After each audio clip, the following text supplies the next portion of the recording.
வியாபாரி ஒருவர் 2 வகையான எண்ணெய்களை முறையே 120 லிட்டர் 180 லிட்டர் என 2 கலங்களில் வைத்துள்ளார். சம அளவு கொண்ட கலனில் அந்த 2 எண்ணெய்களை நிரப்பி விற்க விரும்பினார். கலன் கொள்ளும் அதிகபட்ச கொள்ளளவு என்ன?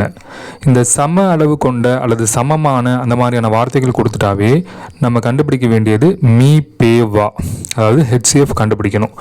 ஸோ 120க்கும் 180க்கும் ஹெச்சிஎஃப் என்ன வருதுன்னு பார்க்கலாம்.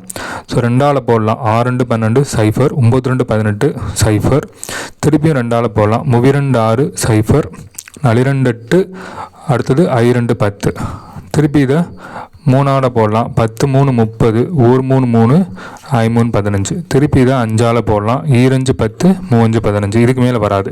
ஸோ நம்ம எடுத்துக்க வேண்டியது இதுதான்.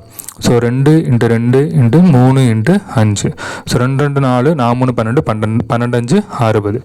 அப்போ ஆன்சர் 60 லிட்டர் அப்படிங்கிறதான் சரியான விடை.